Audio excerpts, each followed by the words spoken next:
So this video, I speak about how I managed to come over burnout last year and a simple solution and a 6-step process that I use to overcome it.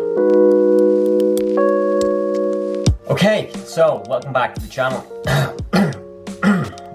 Before I start this video, let me say that I'm not a doctor or a psychologist, so I can only speak about my perspective. We've grown up in a culture recently where hustling and working hard seems to be very, very common and very popular. Now, does it always come at a price? And I'm not condoning not working hard. I'm not saying that we should just sit around and do nothing, because who am I to say that? Recently, in the last year, 2 years, but mainly a year, especially last year in college, I really hit a wall. I remember at one point feeling just awful, literally having no energy and just lying in bed for a whole weekend and just having almost chronic fatigue and constant colds, just feeling dead all the time. And that made me research into, do I burn out? What is burnout? What's going on? I don't really know. So this led me on a search to go into Google and type in what is burnout. Apparently the term burnout was coined in the 1970s by an American psychologist called HERBERT Freudenberger,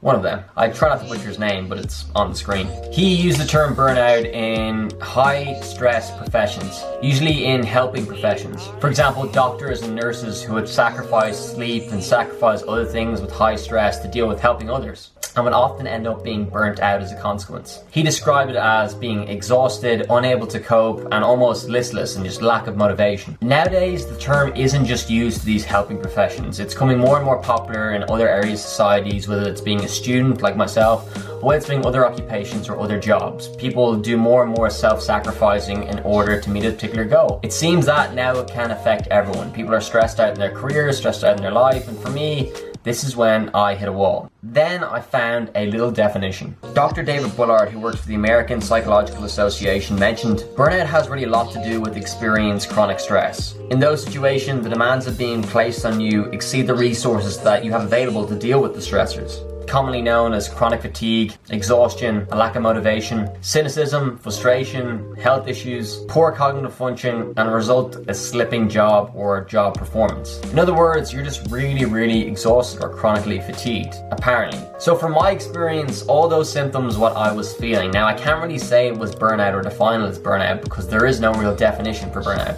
Anyway, I was chronically stressed and really badly fatigued, and I needed a way to stop. I needed to stop what I was doing at the time. These are the steps that I took, and hopefully they can help anyone watching this that's going through a similar situation. The first thing I did, and was really hard to do, was just stop working.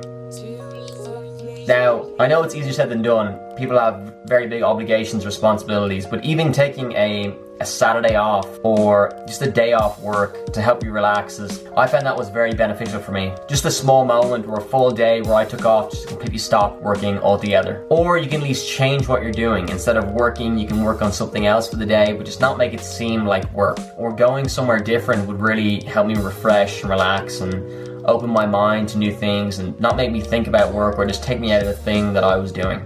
So if you know the luxury of traveling, I do something spontaneous. There's plenty of activities for me to do here in sunny Dublin at the moment, so playing golf or going for a long walk in the mountains or going for a jump in the sea or even hanging out with friends in good company was a really good way for me to relax and de-stress in this high stress environment that I was in.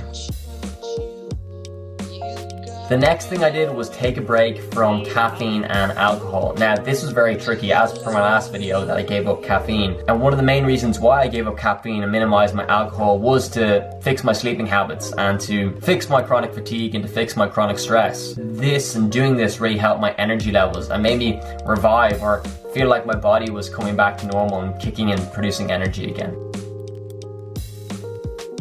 The third step is creating boundaries. This is very hard. For me, as someone who always wants to say yes and do a lot of things, saying no and protecting your time is one of the hardest parts that I've found anyway, and especially when it comes to even checking your phone and social media. Minimizing that and minimizing the amount of times you say yes to people and trying to create a day for yourself was the Saturday for me that I'd keep the day absolutely free, that I wouldn't do a thing. And yeah, and I can only imagine with other obligations, responsibilities, that could be a lot harder, but found that the most beneficial.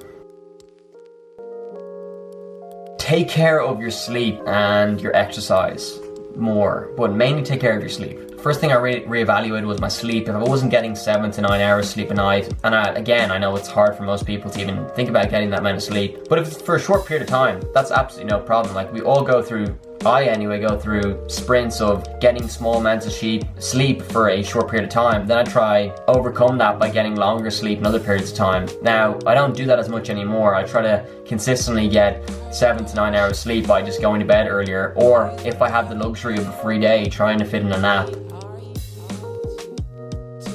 Number 5 was to reevaluate what I was doing. So after all those steps were completed, I then reevaluated what I was doing. I wrote down all the things that were taking up most of my time, and I used the 80-20 principle. So what's the 20% of things that are making 80% of the efforts in my results in university, and then what's the other 80% of things that just were really time wasters and time sucking, that were just causing a lot of stress in my life. So I just tried to minimize them as much as I could, and focused on the 20% that were getting the most amount of results.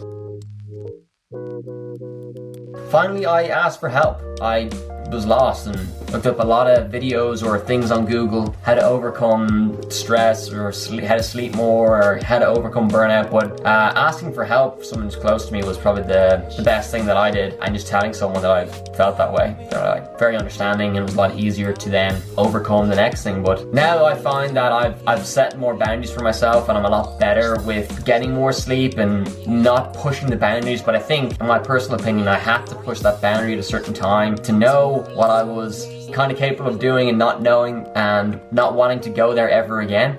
So now I've created certain boundaries, like not working on a Saturday or minimizing things on a Sunday. That's where I shoot all my videos.